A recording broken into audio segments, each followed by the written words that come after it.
안녕하세요. 기능의학의 관점에서 건강의 뿌리를 찾아드리는 닥터 블랙입니다. 평생 비염이나 알러지 같은 건 정말 남의 얘기인 줄 알고 살았는데 갑자기 어느 날부터인가 콧물이 줄줄 흐르고 재채기가 멈추지 않아서 고생하는 분들이 요즘 부쩍 늘었습니다. 아마 지금 이 영상을 보고 계신 분들 중에도 이거 완전 내 얘긴데? 하고 깜짝 놀라신 분들 분명히 계실 겁니다. 이비인후과에 가서 검사를 해봐도 특별한 알러지 원인 물질은 없다고 하고 처방받은 항히스타민제를 먹으면 그때뿐 약 기운만 떨어지면 다시 코가 꽉 막히고 머리까지 멍해지는 경험 정말 답답하고 힘드셨죠?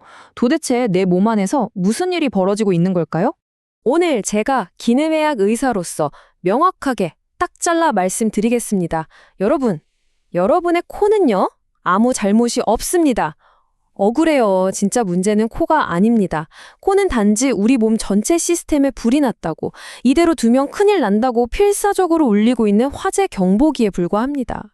자, 첫 번째 섹션입니다. 한번 상상해보세요. 집에 불이 났는데 화재 경보기가 시끄럽다고 경보기 전선만 싹둑 잘라버리는 사람이 있을까요? 없겠죠? 증상을 잠시 눌러주는 약에만 의존하는 건 바로 그런 행동과 똑같은 겁니다. 우리는 시끄러운 소리를 끄는 게 아니라 불이 난 진짜 원인을 찾아서 그 불을 꺼야 합니다. 그래서 결론부터 말씀드리겠습니다. 검사에도 잘 나오지 않는 이 지긋지긋한 비염의 진짜 범인, 그 핵심 원인은 바로 히스타민 증후군, 그리고 그 모든 문제의 뿌리가 되는 새는 장 증후군, 즉 장누수입니다. 오늘 제가 이 두 가지 개념 여러분 머릿속에 확실하게 넣어드리겠습니다. 자, 그럼 이제부터 저랑 같이 진짜 범인을 잡으러 한번 떠나볼까요? 왜 멀쩡하던 내 몸이 갑자기 히스타민이라는 물질에 이렇게 과민하게 반응하게 되었는지 그 근본 원인을 한번 추적해 보겠습니다. 자, 이 그림 한번 보시죠. 이게 바로 기능의학에서 말하는 히스타민 물통 이론입니다. 히스타민이 원래 나쁜 물질은 절대 아니에요. 외부에서 나쁜 균이 들어오면 콧물 같은 걸 쫙 분비해서 씻어내는 우리 몸을 지켜주는 고마운 친구죠. 우리 몸에는 각자 이 히스타민을 담아둘 수 있는 크기의 물통이 하나씩 있습니다. 평소에는 음식을 통해 히스타민이 들어오거나 몸에서 좀 만들어져도 저기 그림 아래쪽 수도꼭지 보이죠? DAO나 HNMT 같은 분해 효소들이 물통에 물을 계속 빼줘서 넘치지 않도록 유지를 합니다. 그런데 문제가 생겼습니다. 현대인들의 잘못된 식습관과 끊임없는 스트레스가 이 물통의 배수구를 그냥 꽉 막아버린 겁니다. 물은 계속 차오르는데 빠져나가질 못하니까 물통이 항상 찰랑찰랑 아주 위태로운 상태가 된 거죠. 그러다 보니 예전에는 아무렇지도 않았던 환절기 온도 변화나 약간의 먼지 같은 정말 사소한 자극, 즉 물 한 방울만 툭 떨어져도 와르르 물통이 넘쳐버리는 겁니다. 그게 바로 콧물, 재채기, 부통, 가려운증으로 폭발하게 되는 거고요. 자, 그럼 여기서 진짜 중요한 질문이 나와야죠.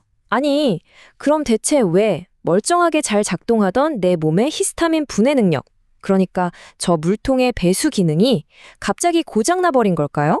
그 정답은 놀랍게도 장에 있습니다. 지금 보시는 이 그림이 모든 걸 말해줍니다. 우리가 무심코 먹는 가공식품, 밀가루의 글루텐, 우유의 카제인, 그리고 항생제 남용 같은 것들이 우리 장 점막세포 사이의 단단한 연결고리를 끊어버리고 눈에 보이지 않는 미세한 구멍을 숭숭 내버리는 거예요. 이것이 바로 모든 문제의 시작, 장누수 증후군입니다. 장누수가 왜 이렇게 치명적이냐면요. 첫째로 아까 그 물통의 수도꼭지 역할을 하던 DAO라는 효소 있죠. 히스타민을 분해하는 가장 중요한 효소인데요. 이 효소를 만드는 공장이 바로 이 장 점막에 있거든요. 그러니까 장 점막이 파괴된다는 건 히스타민 분해 효소 공장이 그냥 폐업해버리는 거나 마찬가지예요. 배수구가 아예 시멘트로 막혀버린 셈이죠. 그리고 둘째, 더 심각한 문제가 있습니다. 그 뚫린 장점막 구멍으로 소화가 덜 된 음식물 찌꺼기랑 독소들이 혈액으로 마구 쏟아져 들어옵니다. 그럼 우리 몸의 면역계는 이걸 적군 침입이다 하고 비상사태를 선포하겠죠?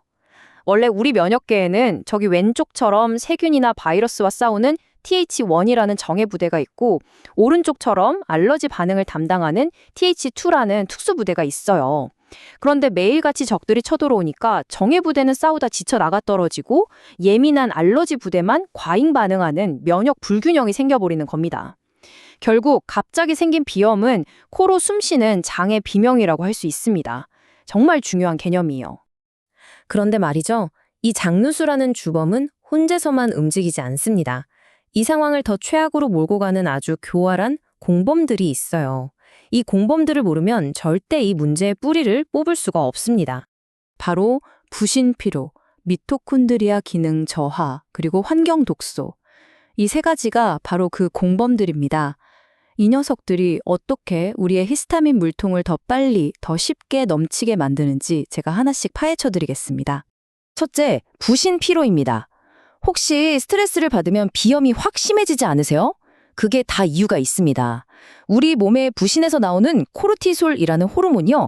이게 바로 우리 몸이 가진 가장 강력한 천연 항히스타민제거든요.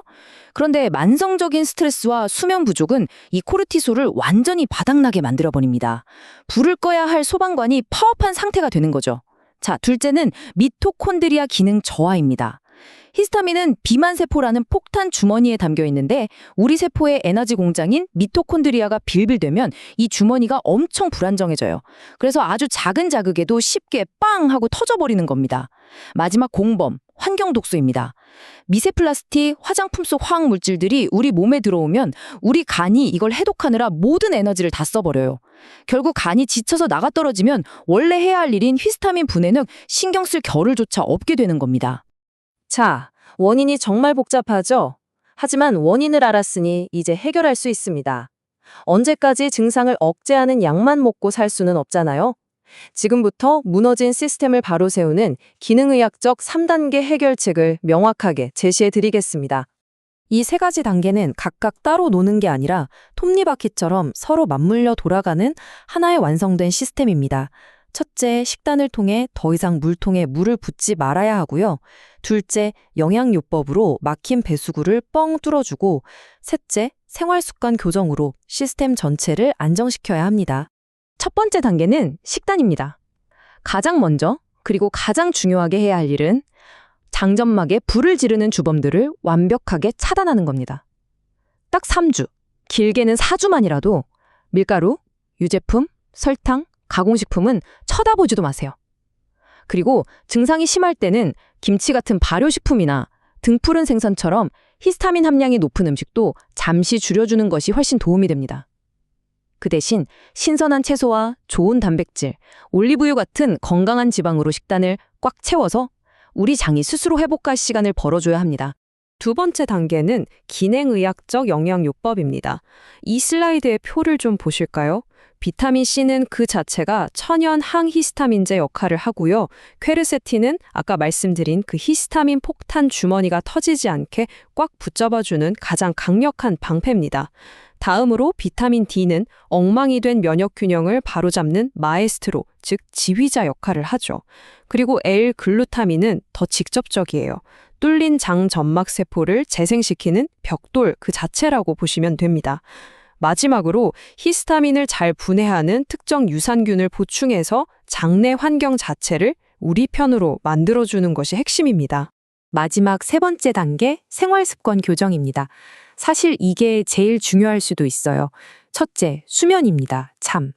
슬라이드를 보시면 아시겠지만 밤 11시부터 새벽 3시는 지쳐버린 부신이 회복되는 골든타임이에요. 어떤 일이 있어도 이 시간에는 깊은 잠에 들어서 최소 7시간 이상 주무셔야 우리 몸의 소방관, 코르티솔이 다시 일할 힘을 얻습니다. 둘째, 자율신경계를 안정시키는 겁니다. 우리 몸이 계속 긴장하고 흥분해 있으면 비만세포는 언제 터질지 모르는 시한폭탄과 같아요.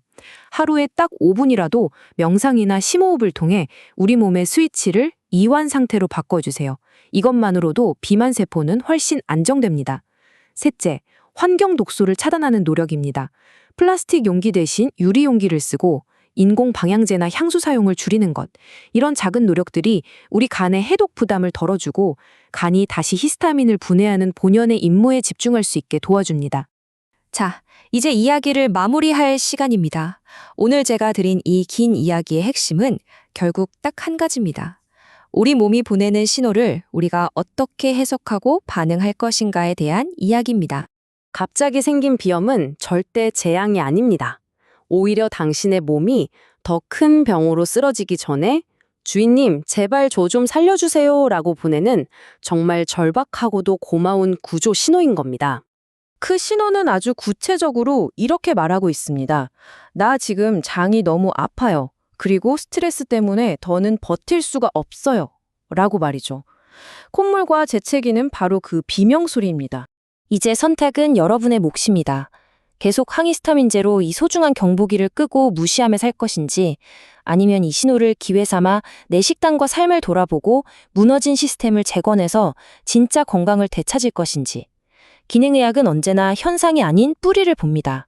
오늘부터 밥상 위의 밀가루부터 치우고 내 몸에 히스타민 물통을 비우는 첫걸음을 시작해 보시길 진심으로 바랍니다.